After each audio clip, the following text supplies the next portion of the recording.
« Mon fils fait des études et travaille bien à l'école ». On entend souvent cette phrase de la part de nos parents, nos familles et parfois même de nos imams. La société dans laquelle nous vivons nous pousse à croire que pour être quelqu'un de bien, il faut faire de longues études pour être ingénieur, architecte ou docteur. On entend même parfois les gens nous dire « Le premier verset révélé dans le Coran est Iqra », ce qui veut forcément dire qu'il faut lire et étudier. Pour renforcer leurs propos, ils utilisent des hadiths dans lesquels le prophète sallallahu alayhi wa sallam incite les musulmans à apprendre et à se cultiver. Sauf que ce n'est pas ça qui détermine le fait qu'on soit un bon ou mauvais musulman. Mais c'est plutôt la piété qui détermine le statut du musulman, comme l'a dit le prophète sallallahu alayhi wa sallam dans le hadith. Sachez qu'il n'y a aucune différence entre un arabe et un non-arabe. Il n'y a pas de différence non plus entre un blanc et un noir, si ce n'est par la piété.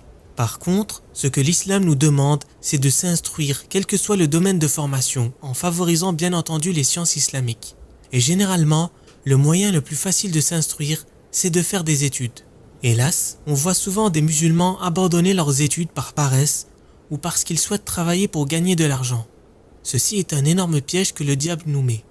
Le musulman ne peut être paresseux et il ne doit pas être attiré par les richesses de ce bas monde. Sache qu'Allah t'a écrit le moindre centime que tu gagneras dans cette vie. Fais donc ton choix, mais ne le fais pas pour l'argent.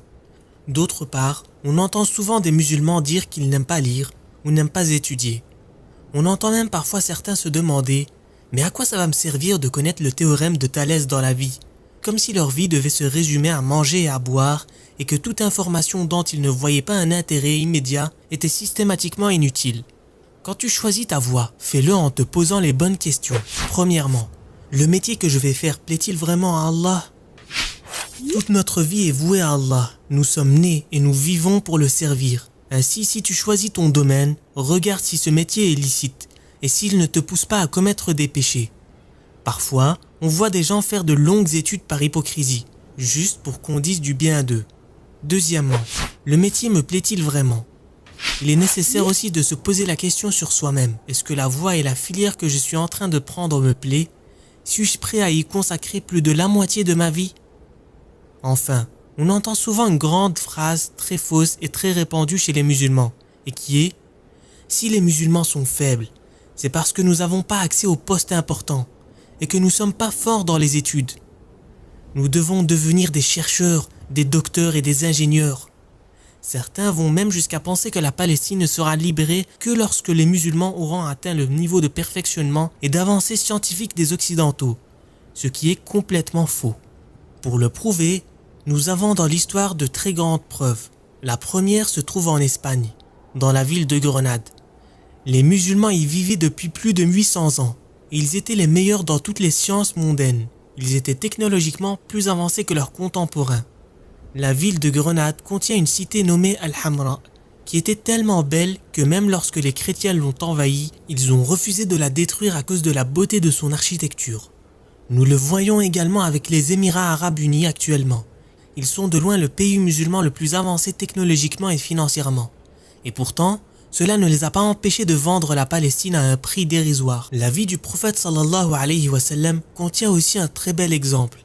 Allah, dans la sourate At-Tawbah, nous parle des compagnons qui venaient voir le prophète sallallahu alayhi wa sallam avant une bataille pour lui demander de l'aide afin d'acheter une monture. Quand ce dernier leur répondit qu'il ne pouvait les aider, ils s'en allèrent en pleurant. Certains savants y voient la clé du succès. Les Arabes de l'époque du prophète sallallahu alayhi wa sallam ne maîtrisaient pas la chevalerie ou même l'art de dresser les chevaux, ce que beaucoup d'autres nations et peuples maîtrisaient. Les Arabes se contentaient d'acheter des chevaux directement dressés et des armes déjà affûtées et forgées. Ils n'étaient donc pas de grands connaisseurs dans les sciences mondaines, mais leur amour d'Allah les fit pleurer de regret de savoir qu'ils ne pourraient probablement pas participer à la bataille.